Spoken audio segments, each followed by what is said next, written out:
sonho de Nabucodonosor.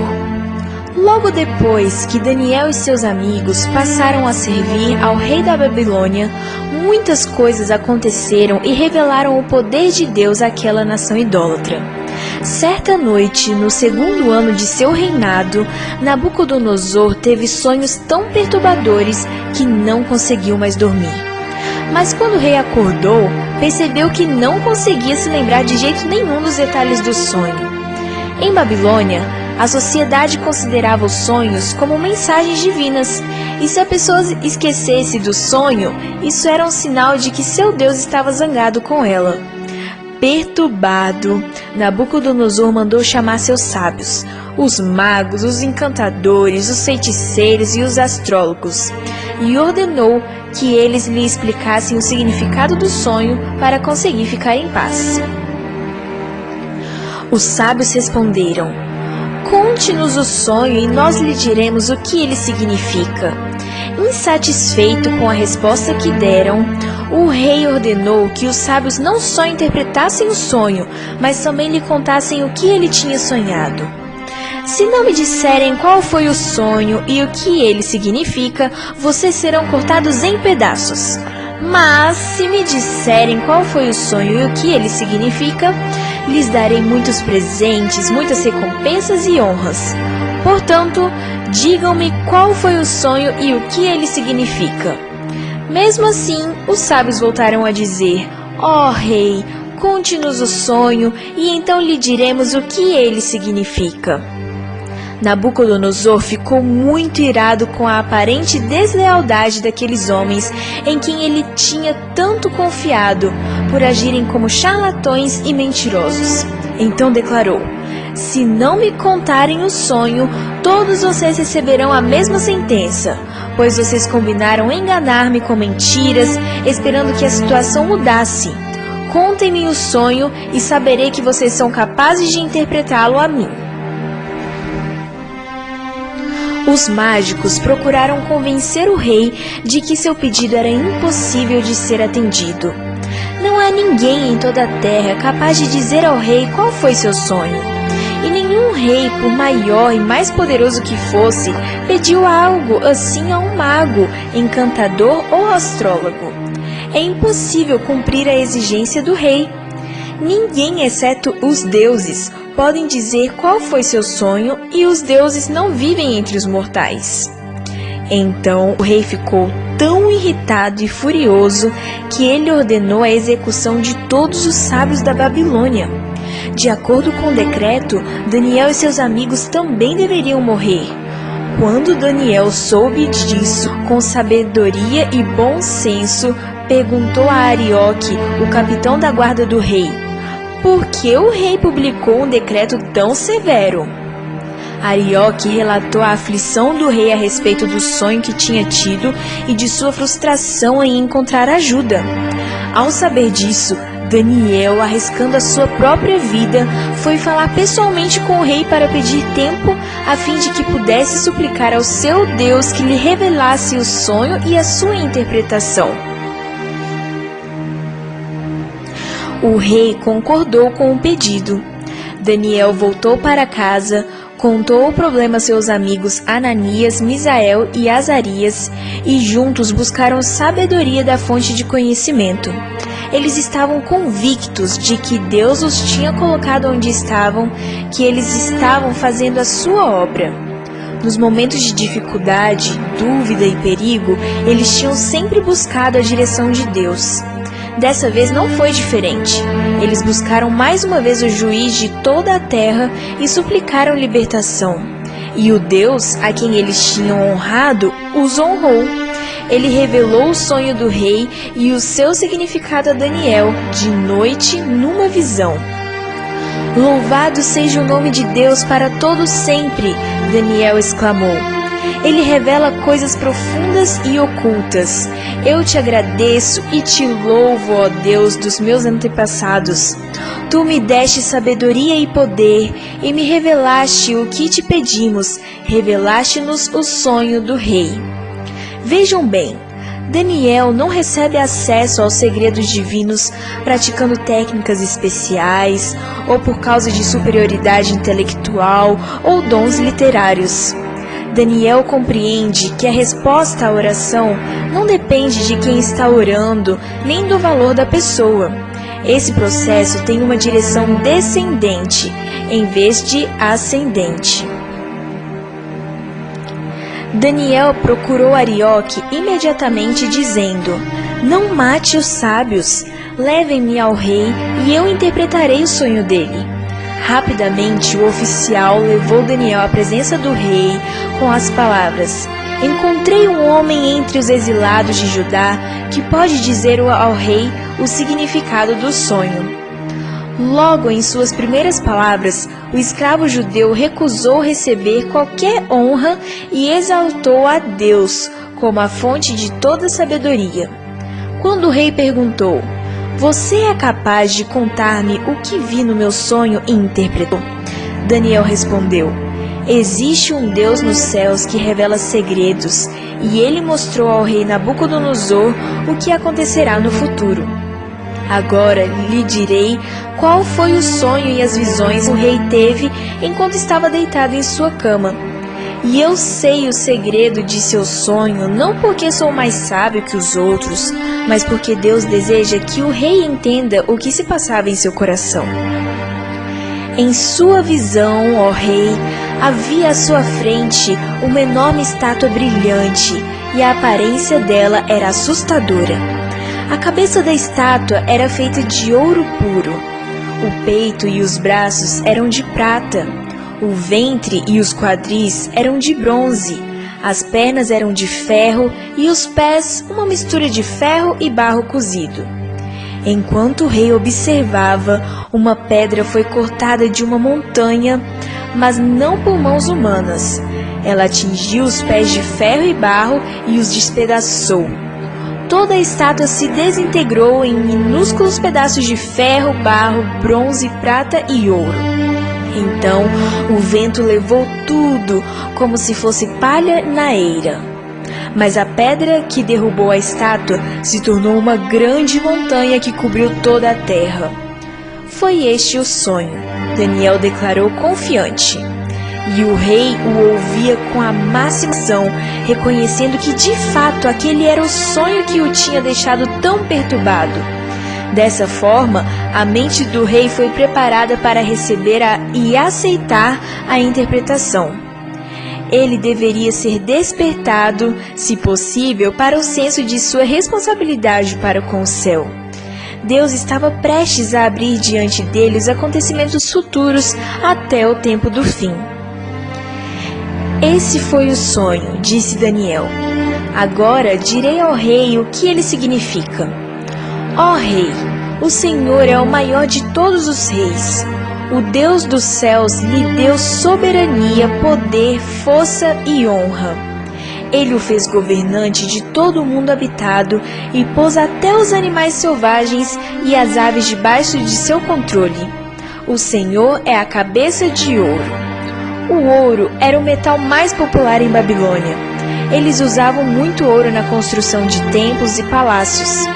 Paredes, estátuas e outros objetos de ouro testemunhavam do esplendor e da glória de Babilônia. O profeta Jeremias comparou Babilônia a uma taça de ouro. O domínio dado sobre todas as coisas vivas indicava a superioridade que Babilônia tinha sobre os outros reinos. Seu lugar na cabeça de ouro estabelecia Nabucodonosor como governante supremo da época.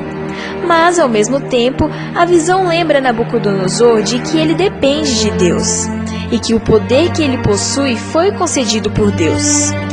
Daniel, então, continuou: Outro reino inferior ao seu se levantará em seu lugar. Depois que esse reino tiver caído, o terceiro reino, representado pelo bronze, se levantará para governar o mundo. Depois dele haverá o quarto reino, forte como ferro. Esse reino esmagará e despedaçará todos os impérios anteriores, como o ferro esmaga e despedaça tudo que ele atinge. Os pés e os dedos que o rei viu, uma mistura de ferro e barro cozido, mostram que esse reino será dividido. Como o ferro misturado com barro, ele terá um tanto da força do ferro. Algumas partes serão fortes como o ferro, mas outras serão fracas como o barro. A mistura de ferro e barro também mostra que esses reinos ser ao formar alianças entre si por meio de casamentos. Contudo, não permanecerão unidos da mesma forma que o ferro não se une ao barro. Enquanto esses reis estiverem no poder, o Deus dos céus estabelecerá um reino que jamais será destruído ou conquistado. Reduzirá os outros reinos a nada e permanecerá para sempre. Esse é o significado da pedra cortada da montanha, mas não por mãos humanas, que despedaçou a estátua de ferro, bronze, barro, prata e ouro. O grande Deus está mostrando ao rei o que acontecerá no futuro. O sonho é verdadeiro e seu significado é certo. Veja bem, a pedra é o ponto mais importante da visão. Tudo na visão parece convergir para o fim da estátua. Os metais da estátua representam os reinos dados à humanidade. A pedra representa o estabelecimento do reino de Deus. O reino da pedra é diferente dos reinos da estátua pelo fato de ser estabelecido pelo Deus do céu. Todos os reinos humanos foram esmiuçados, destruídos e completamente consumidos. O reino de Deus nada tem a ver com seus antecessores. Até o barro é destruído juntamente com o ferro. Os reinos terrestres foram temporários e todos acabaram desmoronando com o tempo. O reino de Deus, por outro lado, permanecerá para sempre. O rei estava convencido. Em humildade, ele caiu prostrado diante de Daniel, dizendo: "Não há dúvida de que o seu Deus é o maior de todos os deuses, Senhor dos reis e revelador de mistérios, pois você conseguiu revelar esse segredo." Nabucodonosor cancelou o decreto para executar os sábios. Eles foram salvos por causa da união de Daniel com o revelador dos segredos. E o rei colocou Daniel em um cargo elevado e lhe deu muitos presentes valiosos. Nomeou-o como governador de toda a província da Babilônia e chefe de todos os sábios. Além disso, a pedido de Daniel, o rei nomeou Sadraque, Mesaque e Abednego para cuidarem de todos os negócios da província da Babilônia, enquanto Daniel permaneceu na corte do rei. Na história, o desenvolvimento das nações e o surgimento e a queda dos impérios parecem depender da vontade e da capacidade humanas. Contudo, na palavra de Deus, a cortina é afastada e podemos ver os instrumentos do Todo-Poderoso executarem em silêncio e com paciência a sua própria vontade. Centenas de anos antes de certas nações aparecerem, o Deus onisciente previu o futuro e profetizou o surgimento e a queda dos reinos universais. Deus declarou a Nabucodonosor que o reino da Babilônia ia cair e um segundo reino se seguiria. Quando a nação deixasse de exaltar o verdadeiro Deus, sua glória desapareceria. Um terceiro reino também passaria, e um quarto, forte como ferro, dominaria as nações do mundo. Se os reis da Babilônia tivessem exaltado e reverenciado o Senhor, teriam recebido sabedoria e poder para conservar fortes. Mas eles buscavam a Deus somente quando passavam por dificuldades. Quando não encontravam auxílio em seus grandes homens, buscavam a ajuda de homens como Daniel, que honravam o Deus vivo e eram por ele honrados. Embora os reis da orgulhosa Babilônia fossem homens muito inteligentes e cultos, eles tinham se afastado tanto de Deus pela transgressão que não foram capazes de compreender as revelações e as advertências que receberam a respeito do futuro. Babilônia, dividida e por fim dominada, caiu porque durante seu período de sucesso, seus governantes se consideraram independentes de Deus, atribuindo a glória do seu rei a realizações humanas. Deus também derramou sua ira sobre o império seguinte, porque nele a lei de Deus foi desprezada. o temor do Senhor não encontrou lugar no coração da maioria do povo. Os reinos que se seguiram foram ainda mais cruéis e corruptos e desceram cada vez mais na escala da dignidade moral. O poder dado a todos os governantes da terra vem de Deus, e o sucesso desses governantes depende de como eles usam esse poder. A todos eles o Senhor diz: Eu o fortalecerei, ainda que você não tenha me conhecido. A palavra de Deus revela que a força das nações e a força dos indivíduos não está nas oportunidades ou situações que parecem torná-los invencíveis. Não está na grandeza de que tanto se orgulham. Ela é calculada pela fidelidade com que cumprem o propósito de Deus. Estamos apenas começando a abrir a cortina para ver toda a história da humanidade revelada por Deus até o fim dos tempos.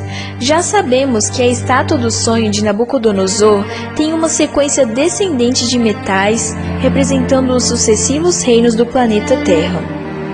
A cabeça de ouro foi dito ser o próprio reino de Babilônia. Depois de Babilônia viria um outro reino, representado pelo peito e braços de prata. Ainda não sabemos que reino seria este, mas depois viria um terceiro reino, representado pelo ventre e quadris de bronze. Por enquanto, não sabemos a identidade desse reino.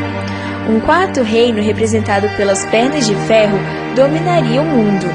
O interessante é que este reino não seria totalmente sucedido por outro reino, mas permaneceria com suas influências até o fim, os pés de ferro misturado com barro.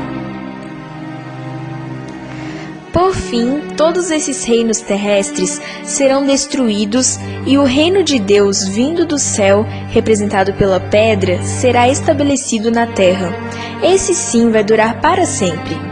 O sonho de Nabucodonosor poderia ter se restringido apenas ao reino de Deus, representado pela pedra, que é o mais importante. Mas em vez disso, ele prefere andar através da história, permitindo-nos ver passo a passo a validade da profecia. Nenhum dos reinos da estátua é muito importante. Eles servem apenas como pontos de referência que levam até a última profecia referente ao reino de Deus. Eles também atuam como indicadores cronológicos, indicando o tempo que se estabeleceria o reino de Deus. Os 4 reinos da estátua nos ensinam 2 coisas sobre o reino de Deus. Primeira, que ele é real e verdadeiramente se manifestará na história, de modo semelhante aos reinos humanos. Segunda, os dados da profecia nos levam a concluir que estamos no tempo do fim, próximos ao aparecimento do reino de Deus.